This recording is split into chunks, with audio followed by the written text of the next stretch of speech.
So first of all, congrats on the movie. It's such a funny and sweet rom-com, and it's getting such great reviews. Well, thank you. I'm very excited. The film is based on an intense experience that you both went through. So what parts of the story did you embellish for the big screen?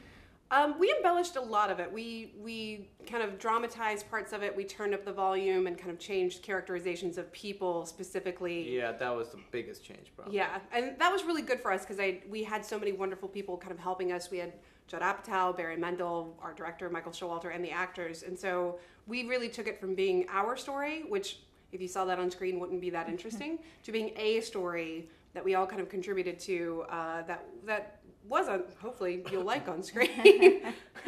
So you weren't really an Uber driver, right?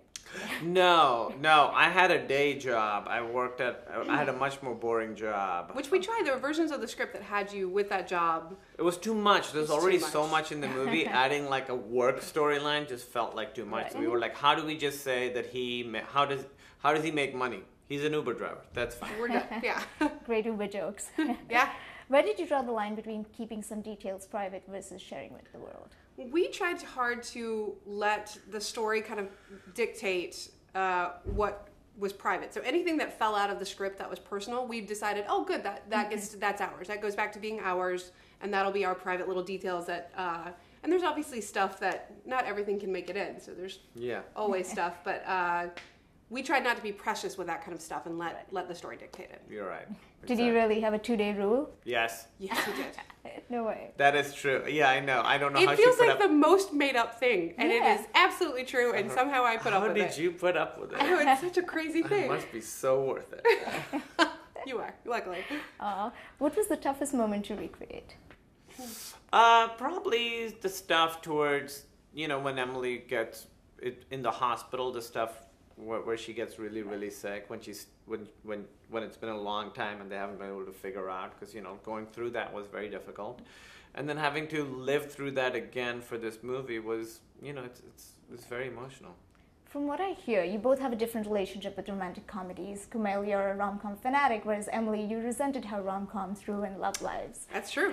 So can you talk about your different perspectives and how it was probably instrumental in recreating or rewriting this rom-com genre? It definitely was helpful, and I do like rom-com. There are a few rom-coms I like very much. I just kind of, I definitely took the wrong lessons from them as a kid growing up, and so as a woman, I really wanted a rom-com that really took into perspective the woman's point of view and didn't just have her be an instrument for like, a man needs to grow up and he uses this woman and obviously they're going to fall in love. So I wanted her to really have a lot of agency. That was really important to me. But it did help. I think it definitely helped us both because you had all the tropes and then I had all the ways that we both talked about how to subvert those tropes. Yeah.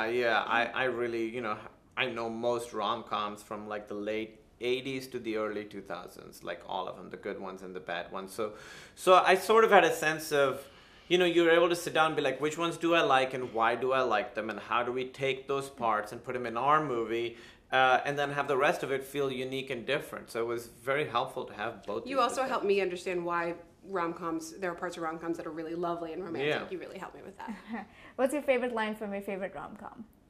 Oh, I know what it is. What is it? Is it raining? I hadn't noticed. From 4 Weddings and a Funeral, yes, that's probably his.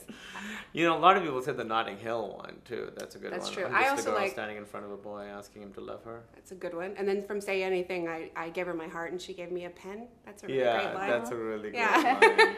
Now I see all the Hugh Grant references in the movie. That makes sense. Yeah. He's really into Hugh Grant. Yep. I gotta get that hair back. And Lassie, what's next for you guys?